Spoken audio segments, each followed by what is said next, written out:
আপনার কাছে আপত্তি নেই। আপনার কাছে কি সরকারকে একটু দুর্বল সরকার মনে হচ্ছে? মানে এই দাবি জানাতে হচ্ছে কেন? একটা মিসক্রিয়েন্ট ঘটবে, সরকার গ্রেফতার করবে বা করবে না, সেটা তো একটা স্বাভাবিক ঘটনা হওয়া উচিত। এই সরকার কি একটু মানে আপনার কাছে কি মনে হয় যে আপনি একটা রাজনৈতিক নেতা হিসেবে এই সরকার কি একটু দুর্বলতা দেখাচ্ছে নাকি সরকার সময় নিচ্ছে? কি মনে হয় আপনার?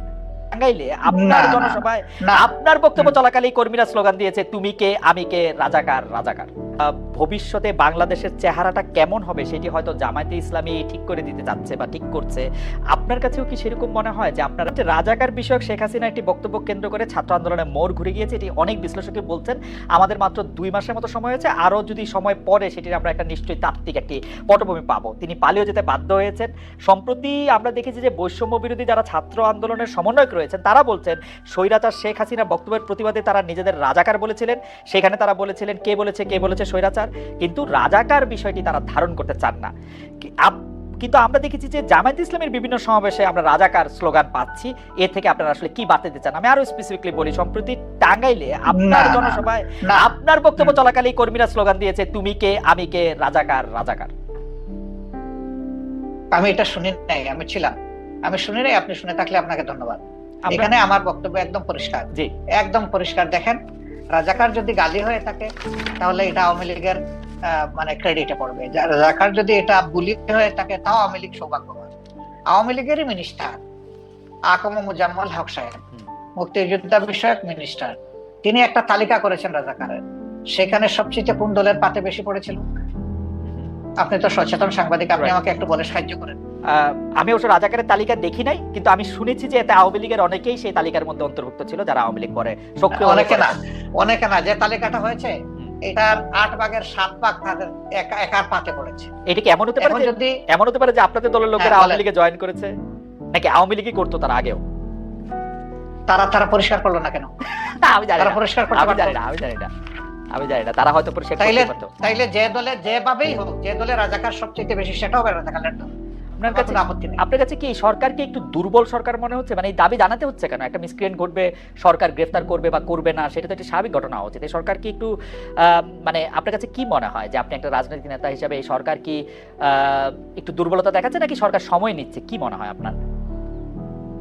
আপনি যেটা বলেছেন যে দাবি কেন জানাতে হবে, সরকারের মেশিনারি তো অটোমেটিক্যালি এটা ফাংশন করে, এটা হওয়া উচিত। কিন্তু দাবি কি প্রথম? আগে নির্বাচিত বা পলিটিক্যাল গভর্নমেন্ট যারা ছিলেন তাদের কাছে বিভিন্ন দায় দাবি মানুষ উত্থাপন করে না এই সমস্ত বিষয়, তাহলে এটাকে আমি আলাদাভাবে দেখবো কেন?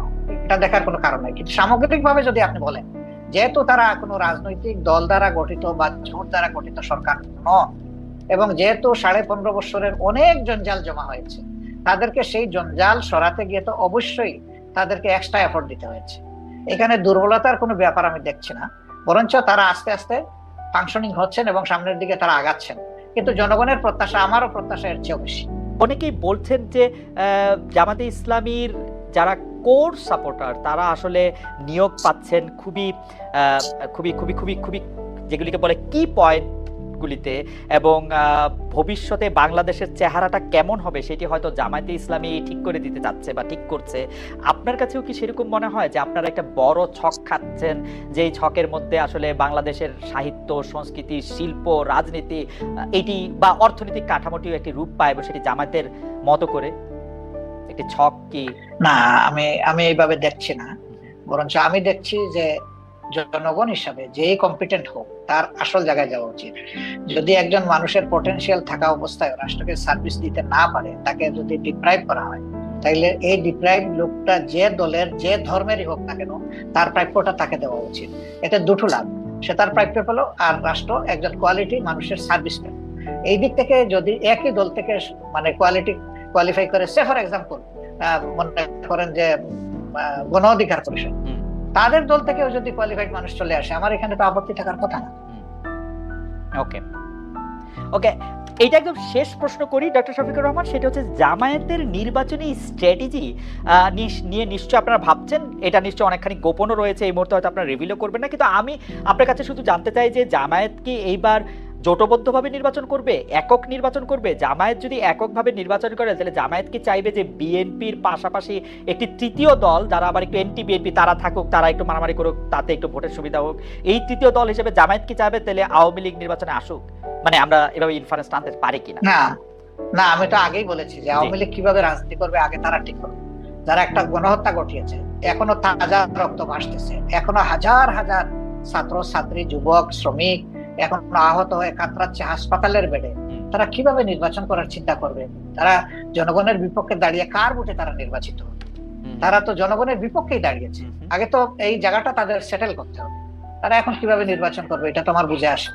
আর আমরা তাদেরকে প্রমোট করবো, এলাও করবো, প্রশ্নই উঠে না। কারণ এই 15.5 বছরের সবচেয়ে নির্যাতিত, বড় নির্যাতিত দলের নাম হচ্ছে বাংলাদেশ জামাত ইসলামী। এই দলের একজন করে 11 জন শীর্ষ কেন্দ্রীয় নেতা, 2 জন সাবেক আমির সহ জুডিশিয়াল কিলিং বলেন আর যে পারপাসেই বলেন, অত্যন্ত মানে কনকক্টেড একটা ট্রায়ালের মাধ্যমে তাদেরকে শেষ করে দেওয়া হয়েছে। আর তো কারোই ক্ষতি হয়। কিন্তু আমাদের সবগুলা অফিস ছিল সিলগালা করা। 3 নম্বর হচ্ছে যে আমরাই একমাত্র সৌভাগ্যবান বা দুর্ভাগ্যবান দল যাদের উপর ঝাল মিটাইতে গিয়ে আমাদের নেতাকর্মীদের বাড়ি বোল্ডোজার দিয়ে ভাঙা হয়েছে। এটা কিন্তু আর কারো বাড়িতে যায়নি। 4 নম্বর হচ্ছে যে এই আন্দোলনের সবচেয়ে ওয়ার্স্ট ভিকটিম আমরা, যে শেষ মুহূর্তে এসে আগস্টের 1 তারিখ আমাদেরকে নিষিদ্ধই ঘোষণা করে দিল। এরকম একটা দল কিভাবে চাইবে যে দলটা এত সন্ত্রাস, এত ফ্যাসিজম চালাইলো, তারাই আবার এসে জনগণের এখানে স্পেস নোক? আমরা তো এটা চাইতে পারি না, মরালি চাইতে পারি। ডক্টর শফিকুর রহমান, আপনার কাছে কি মনে হয় না আপনি যে জায়গা থেকে আওয়ামী লীগের কথা বলছিলেন, নির্যাতনের কথা বা অন্য এর কথা, সেই ক্ষেত্রে সেই রাগ জামাতে ইসলামের বা সেই ক্ষোভ বা সেই হতাশা জামাতে ইসলামের অন্য রাজনৈতিক দলের উপর থাকতে পারে, বিশেষ করে বিএনপির ক্ষেত্রে যখন আপনাদের উপর এই রকম যেটাকে আপনি নির্যাতন বলছেন সেটি চলছিল, বিএনপি তো সেই অর্থে প্রতিবাদ জানায় নাই। আপনাদের কি রাগ বিএনপির উপর আছে তাহলে? একটু না, আমাদের কোনো রাগ নাই, প্রত্যাশা ছিল। সব প্রত্যাশা সবসময় পূরণ হয় না, এই জন্য মাইন্ড করতে নাই। আর আপনি রাজনীতি অনেক বড় পরিসরের বিষয়। পারিবারিক, ব্যক্তিগত অথবা আপনার পেশাগত জীবনেও আপনার সব প্রত্যাশা চাইলেই আপনার পূরণ হবে। এই জন্য অনেক সময় ধৈর্য ধরার প্রয়োজন। আর এই ক্ষেত্রে মন যত বড় করা যাবে ততই লাভ, লস নাই। ডক্টর শফিকুর রহমান, আপনাকে অনেক ধন্যবাদ। অনেক দর্শক